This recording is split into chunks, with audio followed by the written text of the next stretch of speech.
aho tugiye kureba sasa gute watembera I Burayi nkuko uraza kubibona kuri ekra yawe gute watembera I Burayi. I Burayi nituvuga I Burayi yumva ibihugu byinshi byinshi birenga 30-40 ariko gute wahatembera kandi bikoroheye nicyo kiganiro tugiye kugaruka aka kanya. Mwemerewe kohereza ubutumwa, mwemerewe guhamagara, mwemerewe kubaza kandi byose birashoboka. Bavuga ko akanyoni katagurutse katamenye iyo bweze. Ngira ngo harabo turi kumwe hano mu Rwanda ariko mwatembereye Uganda, mwatembereye Dubai, mwatembereye China, mwatembereye Congo, mwatembereye Burundi, ariko no gutembera I Burayi birashoboka. Birashoboka ko umuntu yagenda agiye kwiga, birashoboka ko umuntu yagenda agiye gutembera akagaruka, birashoboka ko umuntu yagenda agiye kwivuza akagaruka, byose birashoboka. Mperutse yo rero kandi twageranye amasezerano n'ibigo bitandukanye. Ikigo dufite hano mu Rwanda cyitwa Safe Travel and Tourism. Safe Travel and Tourism ni ikigo kigiye kumara imyaka irenga 10 ariko ubu cyageranye amasezerano n'ikigo cy'i Burayi cyitwa Mega Global Link. Mega Global Link izajya iduhuza n'amashuri n'ibitaro bitandukanye. Wowe rero wifuza gutembera, umwanya no wawe.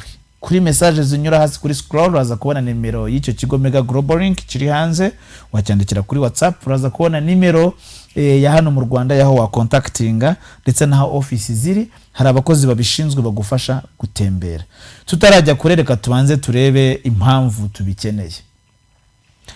Bavuga ko depression, agahinda gakabije, stress n'ibindi bishobora kwangiza umubiri w'umuntu, ubwonko nibwo bwangirika mbere. Bakavuga ko meditation, gutembera ari kimwe mu byatuma abantu bamera neza.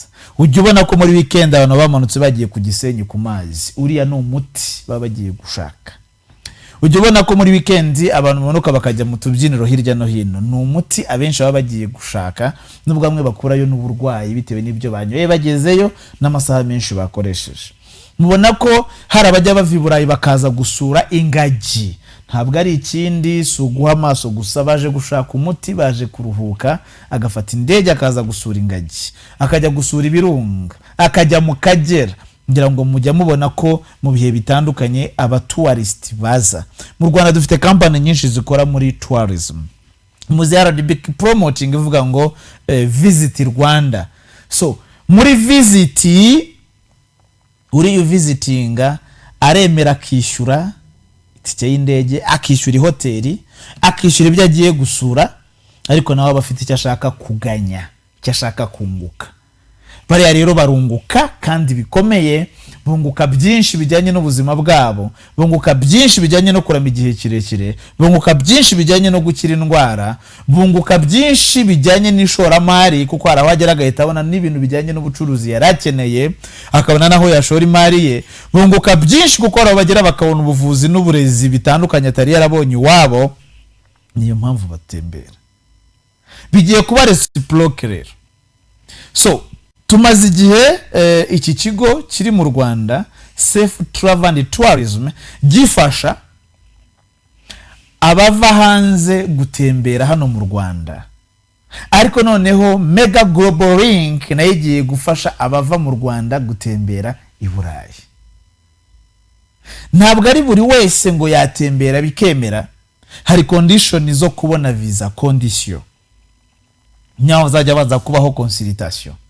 Ntihenze, consultation ni 50 gusa, wandikira izo nimero ubona hasi, yaba iyo yo hanze I Burayi, yaba iyo mu Rwanda, kuvuga ngo ndashaka gutembera. Consultation bakakubwira form wuzuza, ukaza bagacheckinga document zawe. Wowe ushaka kujya kwiga yo primaire bakareba niba bishoboka, ushaka kujya kwiga yo secondaire bakareba niba bishoboka, ushaka kujya kwiga university bakareba niba bishoboka, ushaka kujya gukora masters, PhD, doctora bakareba niba bishoboka, ushaka kujya kwivuza bakareba niba bishoboka, ushaka kujya gutembera mu muryango bakareba niba bishoboka. Muyo kubona bishoboka, hari amafaranga wishyura ya service, ubundi bikorwa bigatangira. Cya kigo kiri I Burayi kigafatanya n'ikiri hano mu Rwanda kugushakira ibisabwa kugira ngo ujye kuri embassy runaka visa yawe processed. Tugufasha muri urwo rugendo rwose rero, tukakugaidinga, tukaba hafi. Ndumva I Burayi ariko twari kumwe n'abarenga 6 so ni ibintu bisanzwe bikorwa kandi bishoboka, ntucikanwe rero nayo mahirwe, birashoboka. Aho nababwiraga ikiza cyo gutembera, babwira n'ibigo bizabafasha gutembera, ariko noneho reka turebe ya ngingo nyamukuru ivuga ngo ni gute watembera i Burayi. Aha ndabereka uburyo gutembera bigenda, kugira ngo uyu munsi tuvugane niba ari nufite gufata indege ejo, ariko amenye procedure azacamo ejo atazanatakara ku kibuga cy'indege, kugira ngo niba hari n'umvaga bidashoboka kuri we amenye procedure yacamo akabona niyo visa.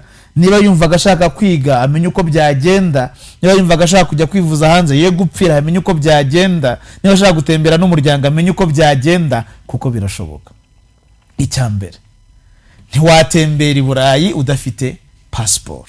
Ukeneye passport, international passport.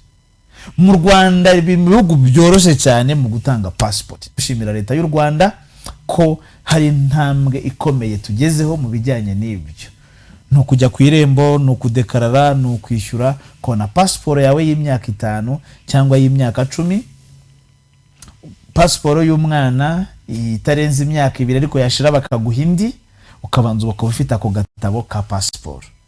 Nejo utangiye procedure ukajya ku irembo, uka processinga, ukajya kuri immigration, passport yawe ntitinda, ni mu gihe gitoya ufite passport yawe. Icyo tukivivure tugishyire hariya, hatazagira uzutubwira ko kujya gutembera i Burayi afite indangamuntu gusa adafite passport. Cyo ni kimwe. Icya kabiri, kugira ngo utembere ugomba kuba ufite no kumufuka, kuko ugenda n'indege zirahenda cyangwa zigahenduka bitewe naho waziguriye. Twabazaniye system yo kujya mubona amatike y'indege ku giciro kitari hejuru. Still izo contact yabiyo y'i Burayi yabiyo yo mu Rwanda zose zizajya zifasha. Aho hariho scroll nyinshi, ariko muze kureba kuya safe travel and tourism, ndetse munarebe kuya mega global link. Nasaba ko ariyo bashyiraho gusa ijyanye n'ibyo kwiga muri Star Professional College, bakaba bayikuyeho kugira ngo mutaza kuba confused mwandika amanimero atari.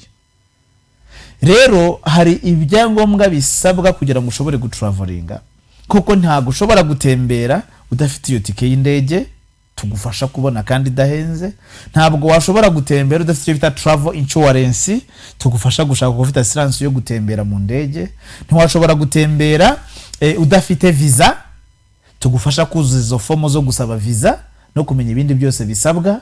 Ntushobora kubona visa hatagaragara ikigo ugiye gusura, ikigo ugiye kwigamo, ikigo ugiye kwivurizamo, inama ugiye kujyamo. Ibyo byose nitwe tubigufasha kuko dukorana n'ibigo birenze 30 by'i Burayi, yaba bizakwakira ngo uvurwe, yaba amashuri azakwakira ngo wige, n'ibindi bitandukanye, yaba amakampani azakwakira akagufasha muri tour. Kuko nababwiye dufite ikigo hariya kikuvuga ati no ngiye muri mega global link kugira ngo bamfashe gutembera Burayi then nkatengaruke. Ushobora gufata indege kugeza mu gihugu kimwe, ahandi hose ukahatembera ukoresheje train cyaza gari ya moshi. Tuvuga uragiye indege kuva i Kigali uguye mu Bufaransa i Paris, ukahatembera iminsi 2-3, fata gari ya moshi ukajya i Brussels mu Bubiligi, fata gari ya moshi ukajya Berlin mu Budage, fata gari ya moshi ukajya mu Buholandi, so ukajya za Finland, ukajya za Norvege cyangwa se Norway, ukajya za Geneve mu Busuwisi. Aho hose mbabwira hose dufiteyo abambasaderi, hose dufiteyo aba agent bacu, hoje zose barakwakira kandi ugatembera. Biroroshye rero guhaguruka ugiye gutembera, kuko hari ikigo cyacu kizagufasha gutembera, ibiri mu bikorohereza no kuba wabona wakuzuza ibisabwa kugira ngo ubone visa. Sitwe dutanga visa, hari ibigo bibishinzwe, ariko tugufasha nkuko hari zo za application centers zitandukanye murazizi hirya no hino hano mu gihugu zigufasha kuzuza kugira ngo ujye gusaba visa. Akarusho kari aha nuko twe dufite ikigo i Burayi n'ikindi hano bikorera hamwe kugira ngo ubone ibisabwa byose ushobore gutravelinga. Muri make birashoboka ibyo wumvaga ko bidashoboka, kowe n'umuryango we mwatembera i Burayi, mugatembera, mugashopinga, mugakata, mukagaruka. Birashoboka ko umucuruzi wacururizaga hano hafi watangira kurangura n'ibintu i Burayi ukabizana, kuko kenshi uzanga biri na make cyane. Birashoboka ko we munyeshuri wigaga ha wasimbuka ukigana hariya kandi ukiga neza, ubumenyi ukabugarura hano mu gihugu cyawe. So ibi byose mwumve ko bishoboka, hamwe na Mega Global Link ndetse ifatanyije na Safe Travel and Tourism. Mwandika izo nimero za telefone yaba iyo mu Rwanda yaba niyo yo hanze yandikira kuri WhatsApp yo mu Rwanda urahamagara tukaguha link. Mwajya kuri ya website mubona scrolling amaho hasi ni y3 megaglobalink.com, muraza kubona byinshi, mubone naho mwapayingira musaba rendezvous uze turebe document zawe, turebe niba wabona visa cyangwa utayibona, turebe izibura tukugira inama yuko wazibona, hanyuma tugufashe mu gihe gito nawe ushobore gutembera, ushobore kugira amahirwe yo kubona aho wakura imari zidahenze, aho wakwiga ubumenyi bundi burenze ubwo wari ufite, aho wakwivuriza indwara zari zananiranye, aho watembera n'umuryango wawe mukishima mukanezerwa, amakimbirane akagabanuka, byose bikagenda neza kurushaho. Twageze rero mu gutembera noneho mbabwire ukuntu abantu batembera. Nzabazanira amavideo atandukanye mbereke izo gari ya moshi zimeze nk'indege, mbereke indege zitwara abantu 400-500, mbereke inside muri Airbus ya Rwandair, Umurage ndetse n'izindi zitwara abantu 100, mbereke ibintu byinshi bitandukanye uko batembera mu mazi, mbereke imihanda y'Iburayi ica mu mazi, ica mu misozi, ica munsi y'ubutaka, mbereke amato yo mu nyanja ugenda mukajya hasi arimo buri rukiryamira, mbereke ibintu byinshi bitandukanye mujya mukenera, ariko videos documentaries ziri gukorwa vuba ziratangira kuza kugira ngo mumenye uburyo dushobora gutembera Uburayi, n'abavuye Iburayi baze kandi tubatembereze mu Rwanda, abavuye mu Rwanda namwe tubatembereze Iburayi kuko ni package. Twe gutembereza abavuye hanze gusa u Rwanda, ariko dufate n'abavuye hano tubatembereze hariya, bavoma ubumenyi babugarure hano iwacu, babone imari bazizane hano iwacu, bakopere y'ibyo gukora babizane hano iwacu, bityo tuzamuke twe kuguma hamwe, ntabwo tugire channels zitandukanye. Ufite passport, visa yawe irimo uratembereye. Icyambere iyo ufite tike y'indege bakwereka ibiro utagomba kurenza. Njye mbona abantu struggling akagera ku kibuga cy'indege bakamupakuruza ibikapu. Soma ku itike y'indege ni ibiro bingaho ugomba kujyana. Ari usanga ari ibikapu bibiri, buri kimwe gifite ibiro 23, ubwo toto ni 46, ariko ni ibikapu bibiri. De pièces imwe ifite 23. Nujyana rero pièce imwe ifite ibiro 30 ntabwo ugenda. Kusuzuma ibinyuranyije nayo mahame. Nugera barakubwira ngo pakururaho ibiro ugabanye usigarane 23. Ho kujyana kimwe kinini cyane urajyana bibiri biringaniye, cyangwa ujyane kimwe kiringaniye si itegeko, cyangwa ugende nta na kimwe. Iyo ugeze i Kanombe ntago igikapu cyawe ugenda ukikoreye, n'ibindi bibuga by'indege nuko hari aho ugera ugacekinga in, bagafata igikapu cyawe bakacyohereza ukari buhurire nacyo iyo ugiye. Niba ugiye mu Budage muzahurirayo, niba ugiye mu Bubiligi uzahurirayo nacyo, niba ugiye Dubai uzahurirayo nacyo. Kiragenda mu ndege. Nushaka kuba uzahindura indege 2-3, kushobora kuba ugiye mu Bubiligi ariko indege gaca Qatar, yagera Qatar mukayivamo mukajya mu yindi. Ntuzavuga ngo ubwo se ko nyivuyemo ngo igikapu cyanjye kiri hehe, bafite uko babiconnectinga ukazahurirayo nacyo. Cyakora baguha ka etiquette kagaragaza igikapu cyawe, uzerekana ugifata cyangwa cyanabuze ukajya guclaiminga kugira ngo uzakibone. Baguha icyitwa boarding pass, ubundi ugaca kuri immigration bagateramo kashe muri passport yawe kusohotse, bakareba niba passport irimo visa ikwemerera kujya muri icyo gihugu. Hanyuma ukicara ugategereza ko indege iza ukinjiramo. Hano utegereje haba hari icyo kunywa, haba hari agacyayi, haba hari ji, aho abaguherekeje ntibanahagera bo bagurukira hahandi hasi, hanyuma ubwo urugendo ruratangiye. Mbere yuko ujya indege iri hafi usohoka mu kibuga winjira mu ndege. Ibivuga biri ku bibuga byose, icyo Rwanda n'ibibuga mpuzamahanga. Iyo indege yaparitse kure hirya mu kibuga bagushyira mu kabisi kagutwara kakugeza aho indege iri. Hari abinjira muri ako kabisi rero akagira ngo niyo ndege. Namwe mwiriwe ukagenda ukagera mu ndege. Mu ndege nago wicara aho ubonye, ahubwo kuri tike bagwaye banditseho umwanya uri bwicaremo: 25A, 12B, 60C, zone ya mbere, zone ya kabiri, zone ya gatatu, ukaba ukicara mu mwanya wawe. Wicaye mu abandi baraguhagurutsa. Cicara mu ndege baguha amabwiriza, ziri ku mukandara, aho urugendo rebera televiziyo yawe, mu ndege baguha ibyo kurya, mu ndege baguha ibyo kunywa. Hari umugabo twajyanye aransetsa, tugeze twagiye na Rwandair, tugeze Qatar tugenda na Qatar Airline, tuvuye Qatar twerekeza i Geneve mu Busuwisi mu nama ya UN twitwagiyemo. bati hano dufite inyama z'inka, dufite n'izi nkoko, aturafata iki? Ati izo nkoko ni inyarwanda. Ukibaza inkoko z'inyarwanda ukuntu zigeze muri Katari. Ubwo ngo hari inzungu n'inyarwanda nibyo azi, warashaka kumenya niba ari inyarwanda. Ahubwo yari kubaza ati iyo nkoko ni Katari, kamenya niba ari ya Katari. So urarya uranywa, mu ndege habamo toilette, mu ndege habamo ibintu byose nk'ibyo ubona mu buzima busanzwe, kuko ushaka kugenda amasaha 10 ntarahagarara. Tukajya tuva hano tukajya za Philippines ukagenda amasaha 18, uva hano ukagera Katari na amasaha 6 turi mu ndege. Kuva Katari ujya I Burayi cyaza China ugenda nkanda 6-7 uri mu ndege wicaye, gusa ari uryo ushaka kuryamisha intebe ukaryama. Ugeze ku kibuga rero hari igihe uva mu giye guconnectinga ku yindi ndege, ugomba kugenda ureba gate ni kangahe, mwanya ndicaramo nawo nuwuhe, kuzageza ugeze aho ugiye. N'abasogongezaga mu ndege uko babimeze, ariko ikintu mugomba kumenya nuko iyi ndege izamutse ikagera mu bicu hejuru ya bya bicu mubona igendera hejuru yabyo. Iyo ukebutse hasi ubona hari ijuru, no hejuru ukabona irindi juru. Bivuze ngo rya juru ujye ubona hejuru, iyo hari aho indege igera wareba hasi ukabona irindi juru. So hari indege nto n'indege nini, ndashamba bwira imiterere yazo. Hari indege ishobora gutwara abantu bake n'izitwara benshi, zizo bimwumva bita Airbus, bigere no kuzo twifite yani wacu mu Rwanda zitwara abantu barenga 200. Gusa hari n'iziziruta zishobora gutwara benshi kuruta, zifite amazone n'amazone bari nini cyane. So indege nto ibifite moteri ebyiri, imwe iburyo indi ibumoso, ziri mu mababa yazo. Iyi indege iri mu kirere, imwe ikaba yahagarara, engine imwe igahagarara, indi komeza ikora kandi indege igakomeza. Izo ndege nini zigira mu mababa moteri ebyiri iburyo, moteri ebyiri ibumoso. Niyo 3 zahagarara, imwe isigara ikora kandi indege igakomeza. Indege ntabwo inywa essence cyangwa mazutu, inywa benzine. Ku bibuga by'indege hari amastation y'indege anywa izo benzine. Indege ntabwo umushoferi witwaye agomba kugenda kanuye. Hari aho bashyira bagera bagashyira muri auto akaba yasinzira iminota 30 kandi indege igenda. Ntago aba rumwe babari babiri ariko bashobora gusinzirira rimwe, birashoboka indege igakomeza. Mu kirere w'abareba umuhanda afite iyo yerekeje akagenda agwa kuri cya kibuga. Utwara indege ntago aba rumwe kuko aba ari hejuru, ariko hari n'abandi bari hasi bagenda bayobora za ndege. Anyway, ibindi twabivugana tugeze mu ndege.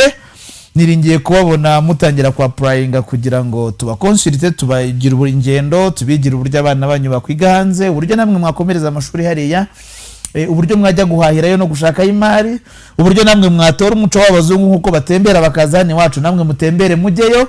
Telefone ni 0788834556, tuguhe form link wuzurizaho usaba kuza kugira ngo dukonsulite turebe icyo ushaka ko gishoboka. Consultation irishyurwa y'ingendo ni 50 bidasubizwa. Hanyuma nyuma yaho twabona wujuje ibisabwa tukagutangiza, tukakubwira igiciro, kishyura 50%, tugatangira procedure. Byose byaboneka witegura kugenda ukaduha 50% yasigaye, kandi byakwanga n'ayandi waduhaye tukayagusubiza, kuko byose tubishyira kuri form tukanabisinyaho. So ni ikigo kije kubafasha gutembera ariko mu buryo bwa healing, mu buryo bwo gukiza, kuko ibi byakomora ingoma nyinshi. Yawe wicaye ku ruzi rwiza Rusuma, byakomora ingoma nyinshi. Yawe uri ahantu heza hatuje utigeze ugera mu buzima. Umuhanga yaravuze ngo if you want something you have never had, you must be willing to do something you have never done. Niba witegura kutunga icyo tugeze utunga mu buzima, ugomba kwitegura gukora icyo tugeze ukora mu buzima. Umudamu wawe ujye ubona atishimye, mukorera icyo utigeze ukora mu buzima, nawe umubona n'ibyishimo utugeze umurana kuva mw'abana. Umugabo nawe nuko birashoboka. Ntabwo abatembera ari abafite ibya mirenge, ahubwo abatembera nabamaze kumenya ko harimo umuti, nabamaze kumenya ubwiza bwabyo. Ikindi nabamaze kumenya ko bashobora kubonayo n'imari zishobora kubahindurira ubuzima. Ikindi nabamenya ko bashobora kubona y'akazi gashobora kuruta neza wenda ko bakoraga. Ikindi nabamenya ko abana bashobora kwiga muri ayo mashuri ubumenyi bakuyemo bakabuzana n'ubundi kuinvestinga mu gihugu cyabo. Ntabwo bari iby'abakire, ntabwo ari iby'afite amafaranga menshi gusa, ahubwo nawe bitekereze neza, birashoboka. So katwongere twamamaze, tuze kugaruka tujya ku gice cya nyuma aho turi buganire ku by'umwuka, ku ijambo ry'Imana, hanyuma tuze gusoza ikiganiro cy'uyu munsi. Ku bijyanye n'ingendo tubivugaho kenshi, turebe igice kimwe tukibatembereze, tubereke uko kimeze, tubereke ubwiza bwacyo, tukiveho tujye ku kindi gutyo kugeza ubwo byose muzabimenyera. Sinzi niba Twitter yakunze kugira ngo badushireho cya kibazo y'icyakorwa kuri leta yakora iki, ababyeyi bakora iki, abarezi bakora iki, urubyiruko rwakora iki kugira ngo inda zitateganijwe mu rubyiruko mu bangavu zigabanuke. Nibidakunda ubwo twazabigarukaho ku munsi w'ejo, ariko tubijeje ko kwiza ubuzongeye zakomeje nkuko byari bimeze. Ni mujye kuri Twitter zanyu abatazifite muzi creating, hanyuma mwandike Dr. Habumugisha, DR Habumugisha cyangwa se Dr. Habumugisha mu following, kuko kuri ibi bibazo byo hariho n'ibihembo bitandukanye. Muvuga ko ibihembo ari amafaranga, ibihembo ni abonoma za gym, ibihembo ni abonoma za swimming pool kuri hotel yacu, ariko ibihembo hagiye kuzamo n'amatike y'indege. So ntimucikore na Good Rich Quiz, muzungukiraho byinshi. Niba utarakora follow kuri link ya Ambassador Dr. Francis Habumugisha, bikora ubu kugira ngo tujye tubana muri izi quiz, ukugira amanota tuyandika kugeza uzatsindira tike y'indege cyangwa package ya tour yose. Ugasanga niba twari tugiye ahantu birusaba amafaranga runaka, ugende y'ubuntu. Iyi ni quiz rero iriho tuzasoza ku munsi w'ejo. Niba waracikanwe nawe jya kuri iyi tweet account wayibonye, Dr. Habumugisha uko yanditse nyine DR Habumugisha, hanyuma ukore follow, hanyuma usubize kuri iki kibazo gihari ubu nicyo dufite, kivuga ngo ababyeyi kivuga leta, ababyeyi, abarezi n'urubyiruko bakora iki kugira ngo inda zitateganijwe mu bangavu zigabanuke. So ubura tubwira icyo ubona cyakorwa, numara kutubwira icyo ubona cyakorwa, n'undi aratubwira, hanyuma icyo tuzakoresha no kureba uwatsinze, tukamuhemba, tumuha ibihembo bifatika, tukamuha n'amanota, hanyuma bigakomeza ya manota akaba ariyo azagenda avamo byinshi bishobora kuzavamo ayo matike y'indege nk'uko twabibabwiye, n'ibindi bikagenda neza. So mujyeho rero mwiconnecting muri benshi, musubize iki kibazo. Ngiye kukiritweetinga kugira ngo kigaruke hejuru, kuko gihe kimaze kujyaho ibindi byinshi, kigaruke hejuru mukibone, hanyuma mukomeze musubiza. Nimujya kuri iyo tweet muraza kugisanga hejuru, kiri mu bibanza hejuru rwose. Cyumara kwiconnectinga kuri tweet ya Dr. Francis Habumugisha, iyo profile ni irakubwira ko wahageze. So ikibazo uraza kugisanga hejuru, aricyo kibanziriza ibindi. Mukanya connection ijyaho kiraba cyazamutse cyagiye hejuru, hanyuma ibindi bizagenda neza kandi kurushaho. So reka twamamaze tugaruka tujya ku gice cya nyuma cy'ikiganiro cy'uyu munsi. Ntimujye kuri ya televiziyo zanyu.